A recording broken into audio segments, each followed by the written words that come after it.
Olá, amigos! Agradecemos imensamente a Deus a presença de todos.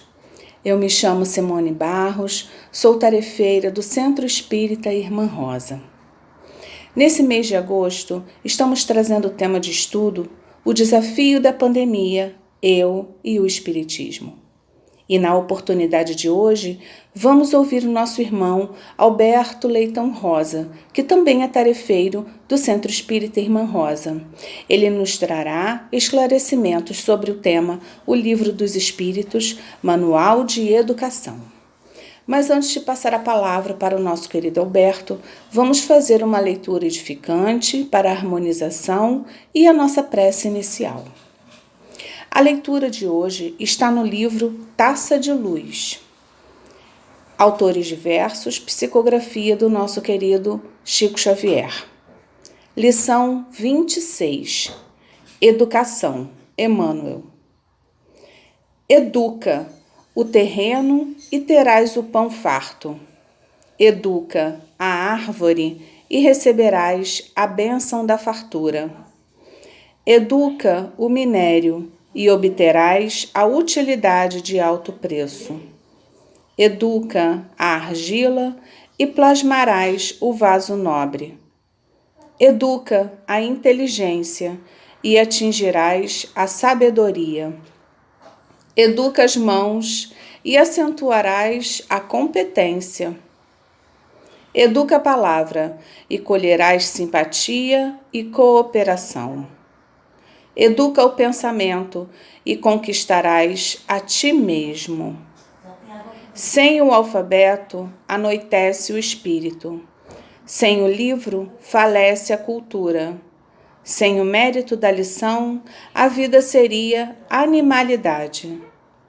Sem a experiência e a abnegação dos que ensinam, o homem não romperia as faixas da infância. Em toda parte, vemos a ação da providência divina, no aprimoramento da alma humana. Aqui, o Senhor, o amor que edifica. Além é o trabalho que aperfeiçoa. Mais adiante é a dor que regenera. Meus amigos, a terra é nossa escola milenária e sublime. Jesus é o nosso divino mestre. O Espiritismo, sobretudo, é obra de educação. Façamos da educação com o Cristo o culto da nossa vida, para que a nossa vida possa educar-se e educar com o Senhor, hoje e sempre. Vamos então à nossa prece.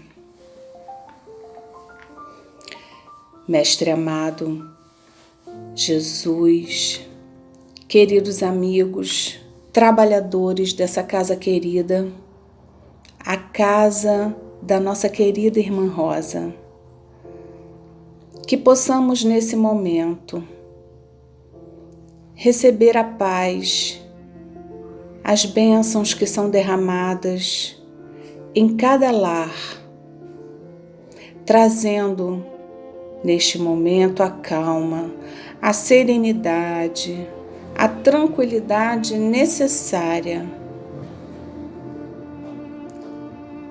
para que os ensinamentos trazidos nessa oportunidade rendam frutos e que nos auxiliem no entendimento das palavras do nosso querido Mestre. Que possamos encher o nosso coração de esperança e de coragem. Que possamos nessa oportunidade também agradecer este encontro virtual e a toda a assistência espiritual que recebemos neste momento. Fica conosco, Senhor, hoje, agora e sempre. Que assim seja, graças a Deus.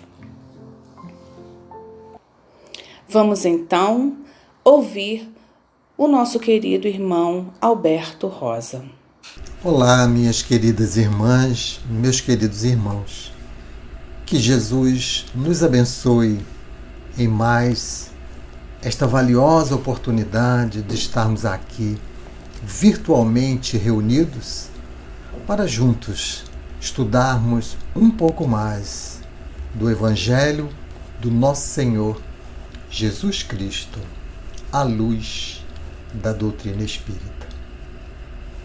Narra Hilário Silva, no livro O Espírito da Verdade, através da psicografia de Valdo Vieira, uma passagem intitulada Há um Século.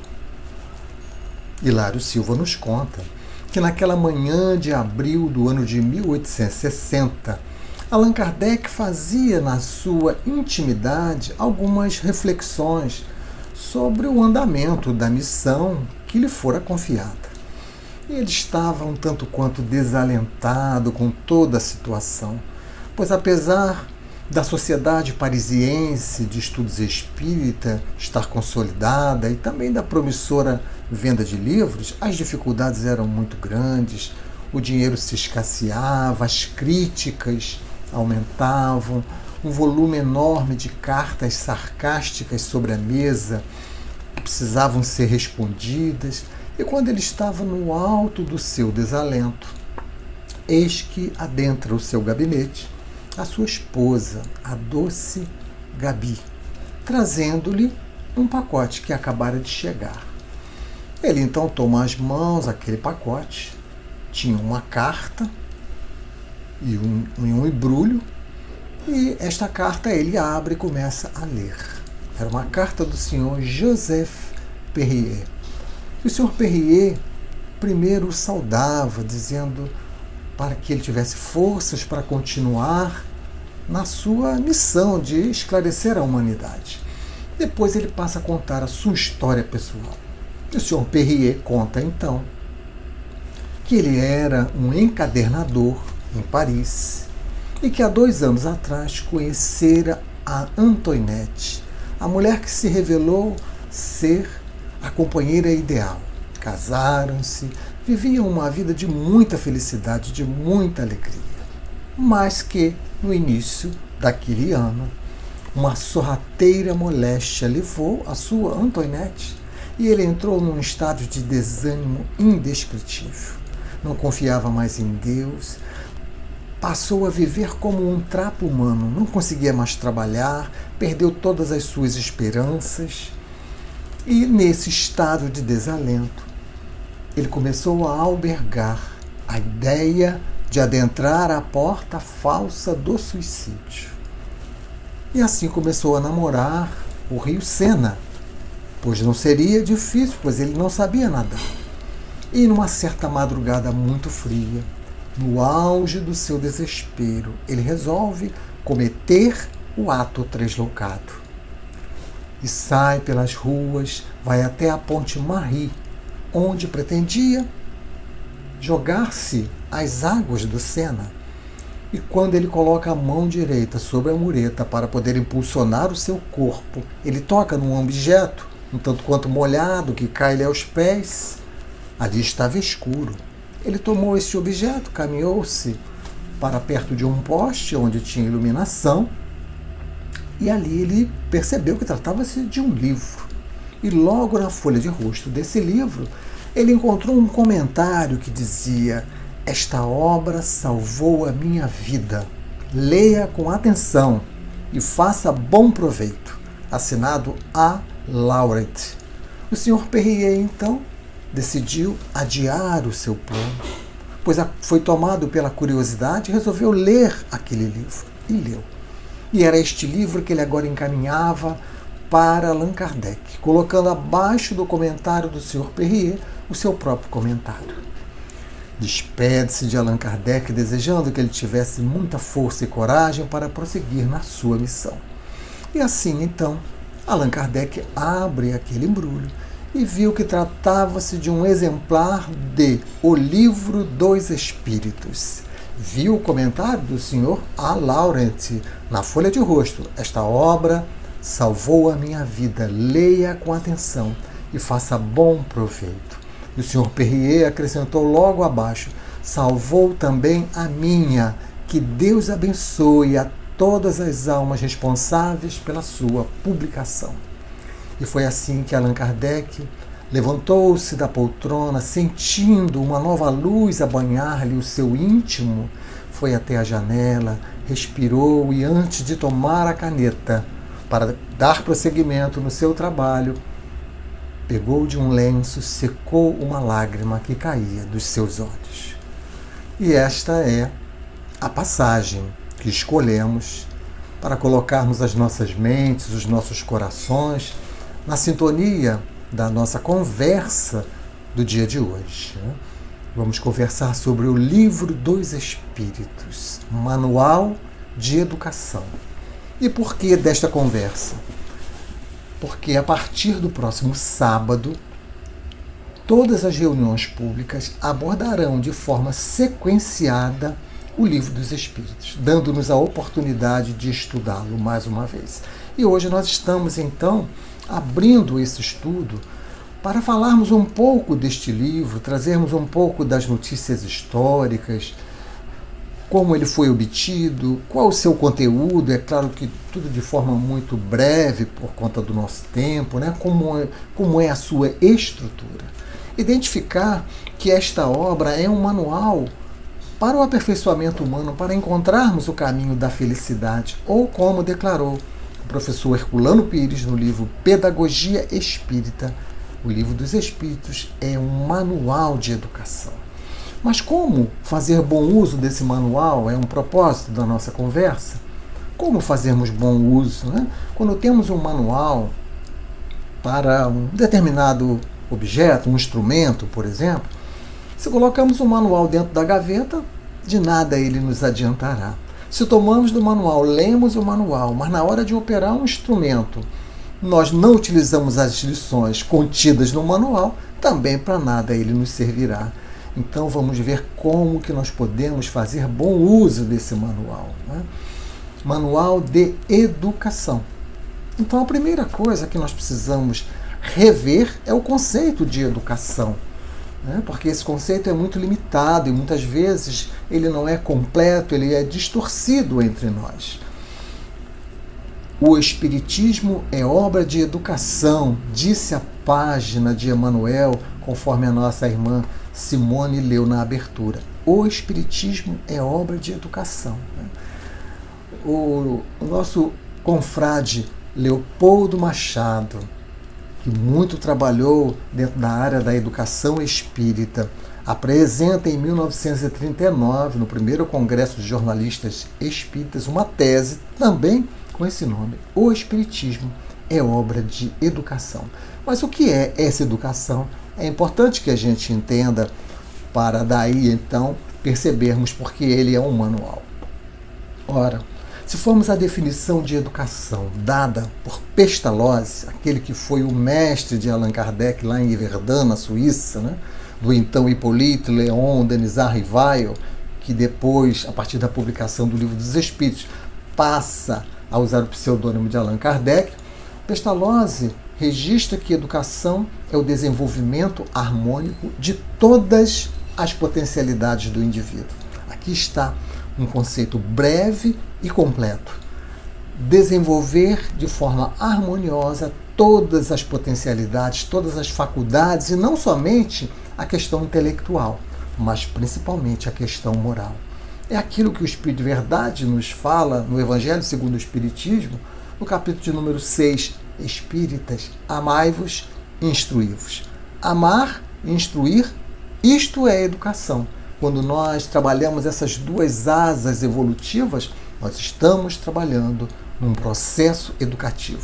Allan Kardec vai também nos ajudar, lá estudando a lei do trabalho, na parte terceira do Livro dos Espíritos, quando ele comenta a questão 685A, ele vai falar sobre uma educação que consiste na arte de formar os caracteres, que incute hábitos. E ele finaliza dizendo que educação é o conjunto de hábitos adquiridos. Então estamos falando de comportamento, estamos falando de sentimento, estamos falando de mudança. Quando nós nos instruímos, isso tem uma consequência moral, que é a nossa mudança de comportamento. e a nossa mudança de sentimento, é a nossa visão sobre a vida. Ora, o Livro dos Espíritos ele é lançado em sua primeira edição no dia 18 de abril de 1857, um sábado de primavera.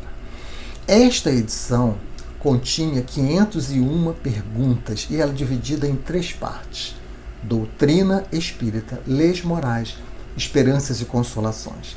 3 anos depois, Allan Kardec publica a segunda edição e definitiva edição, em 16 de março de 1860, ampliando das 501 perguntas para 1019, mais que dobra o número de perguntas.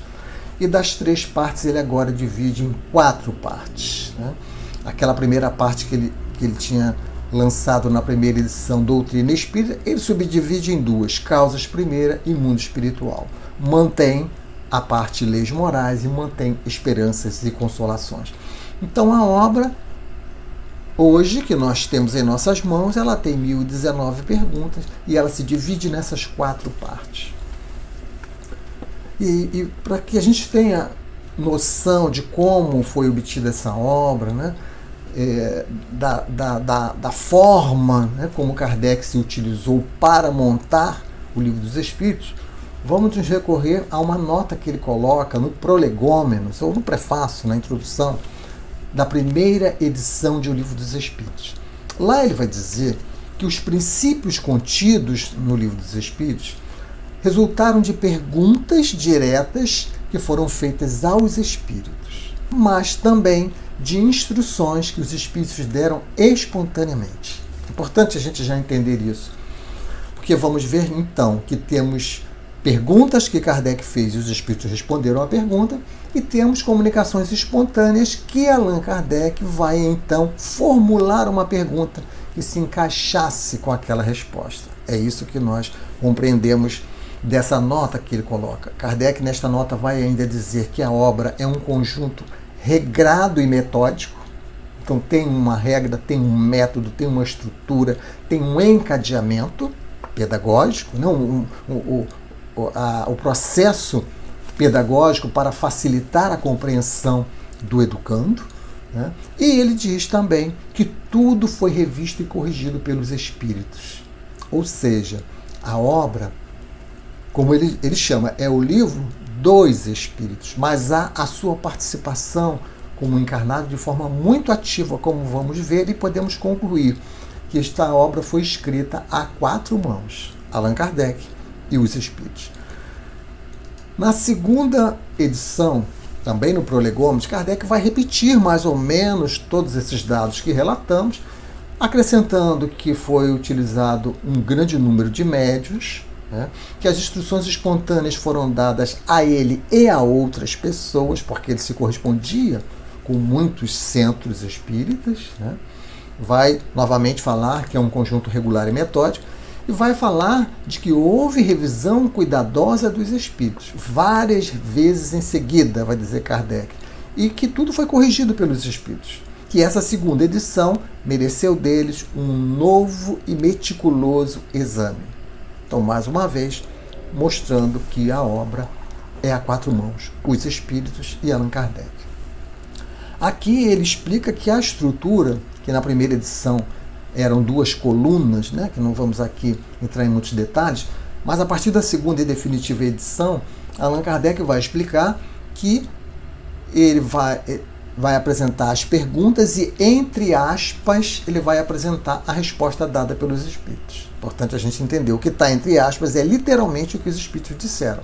Mas, em algumas perguntas, ele vai colocar logo abaixo, em letras diferentes, né, ele diz em modo especial, notas e explicações feitas por ele, por Allan Kardec, mas que também passaram pela revisão dos espíritos. É importante que isso fique claro. Então ele vai dizer para nós que tudo foi obtido pela escrita, né, através da psicografia, né, que mais de 10 médiuns colaboraram para a elaboração do Livro dos Espíritos, né. Há um trecho lá em Obras Póstumas que eu acho que caracteriza muito bem, só para lembrar, Obras Póstumas foi uma obra que não foi publicada por Allan Kardec, foi publicada após a sua desencarnação, porque dada a sua descrição Possivelmente ele não publicaria isso, porque vejam o que diz lá em Obras Póstumas, um texto em que ele, em um certo momento, ele vai dizer: da comparação e da fusão de todas as respostas, coordenadas, classificadas e muitas vezes retocadas no silêncio da meditação, foi que elaborei o Livro dos Espíritos. Ou seja, a participação ativa dele, coordenando, classificando e muitas vezes retocando no silêncio da meditação, né? Por isso que dizemos que, dada a esta característica da sua personalidade, que é a discrição, possivelmente ele não colocaria esta notícia a público. Mas para nós entendermos o conteúdo da obra, nós precisamos entender bem o que é o Espiritismo, a que se propõe o Espiritismo.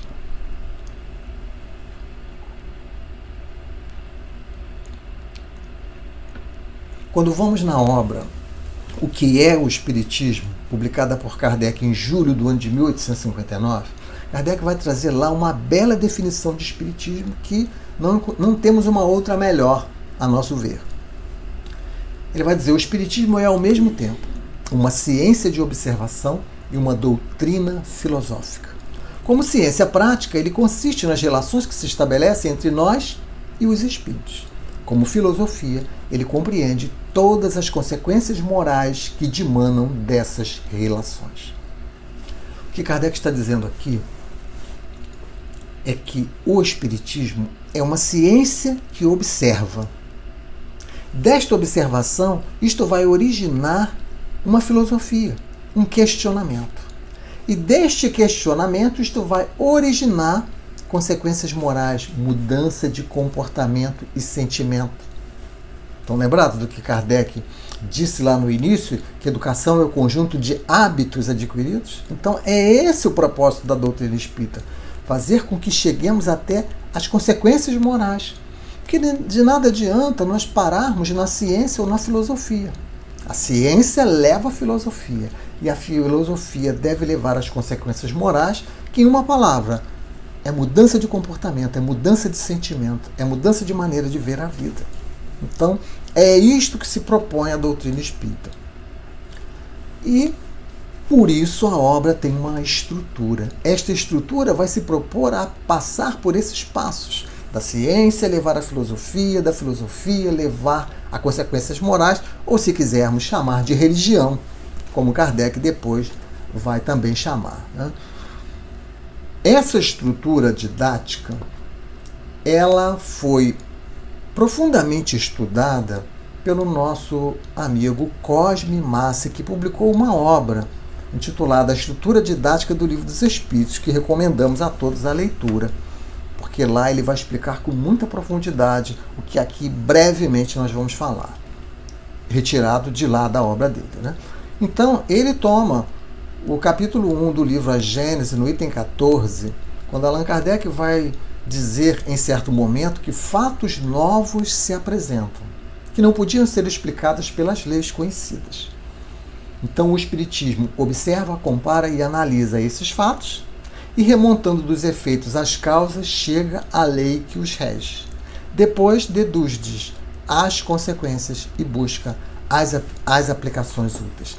Aqui está, conforme Cosme Massi demonstra lá nessa obra citada, a estrutura didática do Livro dos Espíritos. Porque fatos novos se apresentaram. As mesas giravam, os espíritos falavam. Então, o que o Espiritismo fez? Observou, comparou e analisou esses fatos, através da ciência espírita. E a partir desta observação, desta análise, desta comparação, ele retomou a chegar à lei que rege esses fatos, né? Do efeito observado, ele chegou às causas. Chega, então, às leis que regiam os fatos, e a partir dali, ele deduz as consequências. Se você segue essas leis ou se você não segue, isso tem consequências, isso tem aplicações úteis. É isso que o Cosme vai dizer. Então, fatos novos se apresentam, como diz Kardec, as mesas giravam, os espíritos falavam. Esta parte vai ser estudada na primeira parte do Livro dos Espíritos. que se chama causas primeiras ou causas primárias. Fatos novos se apresentam. Então lá, o fato novo é a intervenção do espírito no mundo corporal. Então lá ele vai estudar a criação divina nesta primeira parte do Livro dos Espíritos. Observa, compara e analisa, ele vai fazer na segunda parte do Livro dos Espíritos, que é intitulada Mundo Espiritual, onde ele vai observar, comparar e analisar o comportamento do espírito, seja no mundo físico, seja no mundo espiritual, a intervenção lá, a intervenção cá, enfim, todas as possibilidades. Na terceira parte, ele vai chegar à lei que os rege. Então, chegar às leis morais, que é a terceira parte do Livro dos Espíritos. E a quarta parte é quando ele vai deduzir as consequências e aplicações úteis, titulada Esperanças e Consolações. Vale lembrar que cada uma dessas partes foi aprofundada em uma outra obra. Então, a primeira parte, Causas Primárias, foi aprofundada no livro A Gênese, publicado em 1868. A segunda parte, O Mundo Espírita, foi aprofundada no Livro dos Médiuns, publicado em 1861. A terceira parte, Leis Morais, foi aprofundada no Evangelho segundo o Espiritismo, publicado em 1864. E a quarta parte, Esperanças e Consolações, foi aprofundada no livro O Céu e o Inferno, publicado em 1865.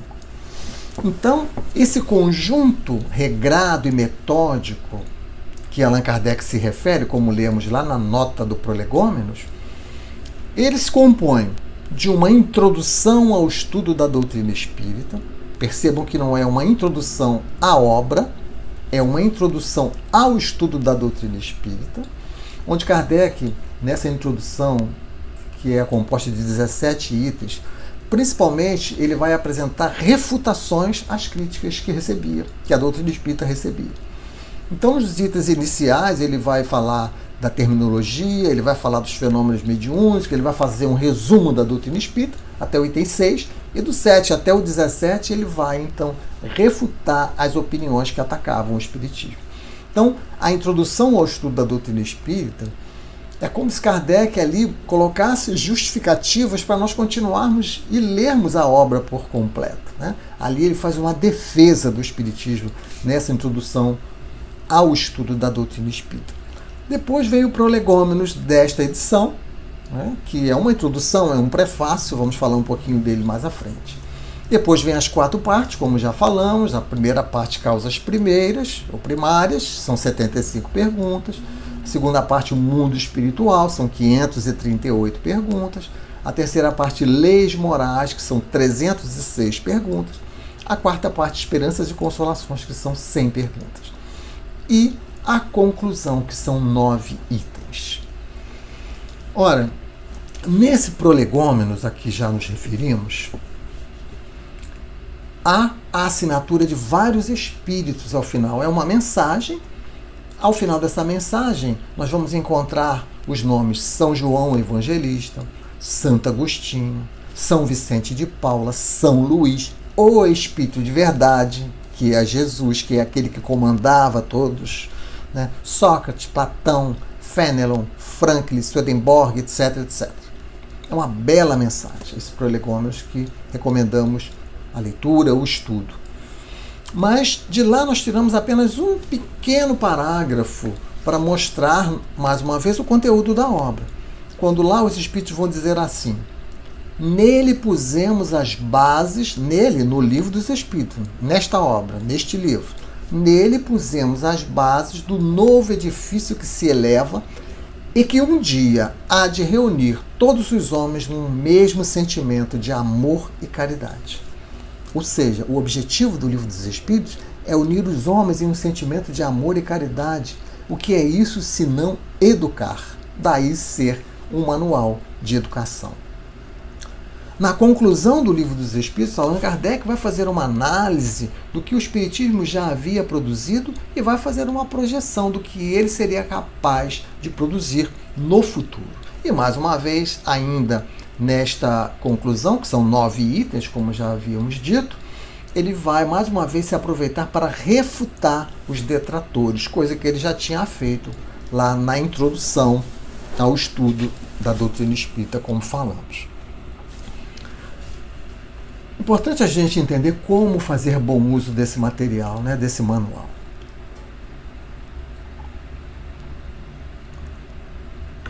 Quando nós compreendemos que esse livro ele não se limita a trazer informações culturais apenas.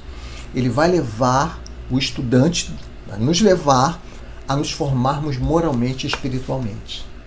E mais, esta obra não exige de nós nenhum pré-requisito, não exige de nós nenhuma formação cultural. Qualquer pessoa é capaz de entender os princípios que de forma muito simples são colocados no Livro dos Espíritos, né? A conclusão, a consequência que essa obra vai nos levar é compreendermos a vida de uma maneira diferente, né? É compreendermos a nós mesmos, quem somos, de onde viemos, para onde vamos, compreender a vida, compreender o universo, compreender um pouco mais Deus, e por aí vai, né? Tudo que veio do mundo espiritual, né, todas as revelações anteriores, elas tinham por característica apenas serem divinas. Então, veio pela iniciativa de Deus e ponto. A partir de Kardec, isso muda, porque não é só divina a revelação do Livro dos Espíritos, mas também ela é humana, ela necessita que nós trabalhemos, que nós estudemos, que nós façamos reflexões racionais para chegarmos a conclusões e empenhemos a nossa vontade para chegarmos nas consequências morais, ou seja, na mudança de comportamento. Sem isso não adianta, não estaremos fazendo bom uso desse manual, né? Este manual vai romper com esta dificuldade que sempre existiu entre a fé e a razão. Allan Kardec vai ali colocar um divisor de águas. A partir de Kardec, a fé e a razão deixam de ser áreas conflitivas. Pelo contrário, como Kardec vai explicar, a ciência não vive sem a religião. A religião não vive sem a ciência. Uma necessita da outra. Isto é obra que está na doutrina espírita, né? É ensino que está na doutrina espírita. Então, o bom uso desse material é quando nós conseguimos de lá tirar comportamentos diferentes. É como o senhor Joseph Perrier, na história que contamos. Ele, que achava que a sua vida não tinha mais sentido, ao ler a obra, ele muda de ideia e não mais comete o suicídio.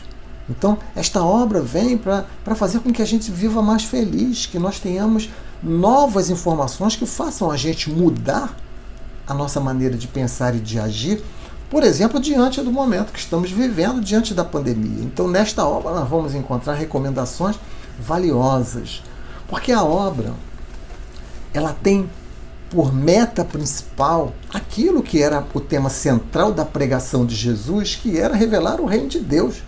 Como encontrar o reino de Deus? O reino de Deus está na minha intimidade. E este reino eu encontro pelo caminho do amor, da elevação de sentimentos. Isto é educar. Então, por isso, o Livro dos Espíritos é um manual de educação. O reino de Deus é um estado de espírito, de pureza, de bondade, de felicidade, de alegria, de amor. E todas essas matrizes já estão dentro de nós. Então, o Livro dos Espíritos vem nos ajudar a fazer com que saia de dentro de nós a nossa essência e descobramos, como disse o Cristo, que o reino de Deus está dentro de nós. Descobramos a chave do reino de Deus para podermos abrir a porta e os ensinos entrarem e o próprio Cristo entrar e podermos falar, como disse Paulo lá aos Gálatas, já não sou eu quem vive, mas é o Cristo que vive em mim. Este é o objetivo do Livro dos Espíritos. Fazer com que o homem encontre o caminho de felicidade. Fazer com que o homem compreenda as suas dores, compreenda os seus sofrimentos, encontre novas possibilidades de vivenciá-los, entender a vida, entender o papel da dor na nossa vida, entender como fazer para encontrar o reino de Deus que está dentro de nós, como o Cristo nos falou. Ora, no Evangelho de Lucas, no capítulo 18, encerrando as nossas reflexões, nos versículos 18 a 23, nós vamos encontrar aquele momento em que o Cristo está diante daquele homem rico, daquele moço rico. que vem e lhe faz uma pergunta: bom mestre, que faço para ter a vida eterna? Ou que faço para encontrar o reino de Deus? Ou que faço para encontrar a felicidade? Esta pergunta poderia ser modificada para todas essas variantes, porque é isso que ele estava perguntando. E o Cristo vai lhe dizer para seguir os mandamentos. E ele diz: mas isso eu já faço. E aí o Cristo vai dar a lição principal para aquele moço rico. E vai dizer: ainda te falta uma coisa. Vende tudo o que tens e distribui aos mendigos, e terás um tesouro no céu, e vem e segue-me. Ora, Jesus não estava falando para aquele moço rico vender os seus bens, literalmente distribuir para os pobres. O que ele estava falando é do desapego. O que ele estava falando é do que o Livro dos Espíritos fala para nós quando nos classifica como espíritos de terceira ordem, espíritos imperfeitos, que têm por característica o apego à matéria. A matéria nos domina, nós somos escravos da matéria. O conselho que Jesus dá a esse moço rico é exatamente para que ele se desapegasse da matéria, para que ele tivesse os bens materiais, mas não fosse possuído por ele. E é essa lição que esse manual de educação vai nos apresentar a partir da próxima semana. Vários companheiros da nossa casa e companheiras estarão trazendo pergunta a pergunta, para que a gente possa de lá tirar lições essenciais para a nossa vida, para irmos abrindo as algemas que nos prendem à matéria. Este é o objetivo desta bela obra, Manual de Educação, para fazer com que nós possamos entrar no reino de Deus, como Jesus nos falou, através do caminho do amor, através da instrução, sim, mas do amor, como disse o Espírito de Verdade. Que saibamos aproveitar essas lições para vivermos mais felizes, que a partir da próxima semana estejamos atentos, tirando de lá valiosas lições, porque, finalizando, sempre que nós lemos o Livro dos Espíritos, que nós relemos o Livro dos Espíritos, nós percebemos algo mais. Não há nenhuma questão em que eu já li e reli muitas vezes que eu não encontre mais alguma coisa que não tinha percebido. Porque conforme nós vamos evoluindo intelectual e moralmente, nós vamos enxergando novas possibilidades em cada questão. Então, vamos, a partir da semana que vem, nos debruçar sobre o Livro dos Espíritos, encontrando neste manual de educação o caminho para nós sermos mais felizes. Muito obrigado pela atenção de todos. Que Jesus nos abençoe. E agora nós vamos ouvir a prece final, que será feita pela nossa irmã Graça, trazendo boas energias para os nossos lares, fluidificando as nossas águas.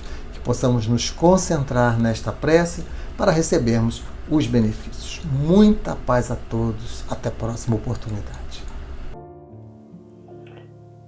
Pai de infinito amor, mais uma vez nos reunimos em pensamento para estudar o Evangelho de Jesus. Agradecemos ao esforço dos Espíritos bondosos em nos amparar e esclarecer através da doutrina espírita.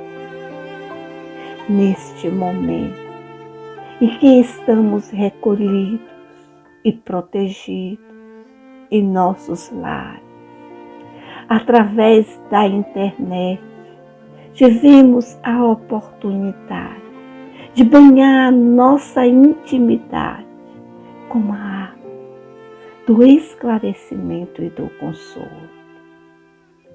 Irmã Rosa, estrela que nos guia, permite que os espíritos trabalhadores da nossa casa possam adentrar em nossos lares, envolvendo a todos os recantos com a luz da paz e da harmonia. Encontrando irmãos carentes, que eles sejam recolhidos e amparados. Abençoa Queridos irmãos, os nossos corações, ainda tão infantis e imaturos, com a esperança da felicidade futura. Somos pedintes de luz, que humildemente estendemos as nossas mãos para receber o pão da salvação. Empresta-nos a coragem de lutar em benefício da educação das nossas imperfeições, mas estender a paz que nos envolve a todos os carentes de amor da ordem que nos acolhe. Irmã Rosa, querida tutora de nossas vidas, apresentamos as águas para serem fluidificadas. Rogamos que nelas sejam depositados os fluidos necessários ao nosso equilíbrio físico, mental e espiritual. Que a paz, a luz e a esperança envolvam os nossos corações. Muita paz para todos.